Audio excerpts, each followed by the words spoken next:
పనికిరాని వస్తువులిస్తే పనికొచ్చే వస్తువులిస్తున్న ఈ వాహనం పేరు స్వచ్ఛరథం.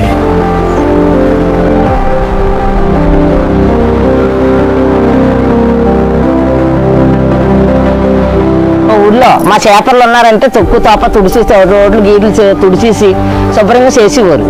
మీరు వచ్చారు ఏదో వాటికి కాయలు గీలు అన్నీ తయారు చేసి ఏదో పావుల బేడ వచ్చిన కాడికి కేజీ అంత అని ఇస్తున్నారు. ఇవాళ ఓ తెపాలు ఇచ్చాను, ఒక కత్తి ఇచ్చాను, ఓ మిర్చి గిన్నె ఇచ్చాను, 4 సీసాలు ఇచ్చాను. ఇప్పుడు మీరు వస్తే మాకు ఏదో కలిసి వస్తుందంటే మేము ఎందుకు పారేస్తాం? అది ఆ చెత్త గిత్త అంతా శుభ్రం చేసే దగ్గర జాగ్రత్త పడతాం. మంచిదే కదా, అభివృద్ధి చేసినట్టే కదా. ప్రతి గ్రామాన్ని పరిశుభ్రంగా ఉంచేందుకు ముఖ్యమంత్రి చంద్రబాబు నాయుడు గారు ఈ వినూత్న కార్యక్రమాన్ని ప్రారంభించారు.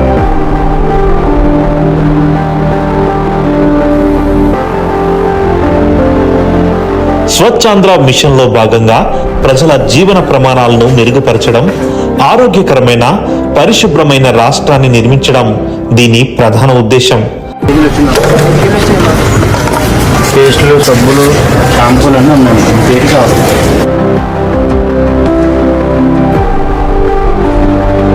ప్రజల నుండి సేకరించిన వ్యర్థాలను స్క్రాప్ ను కొనుగోలు చేసే వారికి విక్రయిస్తున్నారు.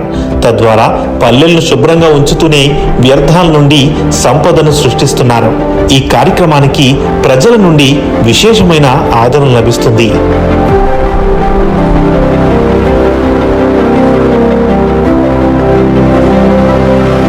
ఉదయం 8 గంటలు మొదలు పెడతాను. పంచాయతీ వారు మాకు షెడ్యూల్ ఇస్తారు, పలానా పంచాయతీకి వెళ్ళాలని. రోజుకి చిన్న చిన్న గ్రామాలు అయితే 2 పంచాయతీలు అవుతున్నాయి, లేదా పెద్దదైతే ఒకటే పంచాయతీ అవుతుంది. ఇది ఒక వ్యాపారంగా నడుస్తుంది. పైగా శాలరీ కూడా లాస్ అవ్వకుండా శాలరీ కూడా వస్తుంది, ఇన్సెంటివ్ కూడా వస్తుంది.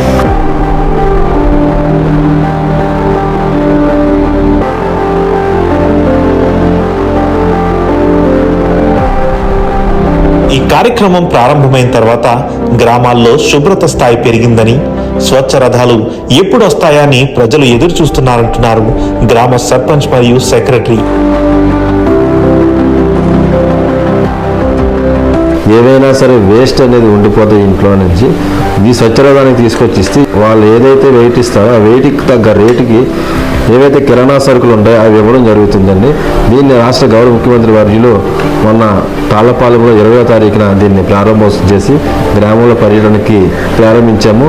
ఈ స్వచ్ఛరథ గ్రామంలోకి వచ్చేటప్పటికి ముందు రోజు మైక్ ద్వారా చెప్పించడం జరుగుతుంది, తలయారీ ద్వారా దండోర వేయించడం జరుగుతుంది. అలాగే గ్రూపుల్లోని ఫోన్లు, వాట్సాప్ మెసేజ్లు గ్రూపులో నుంచి పంపించడం జరుగుతుందండి.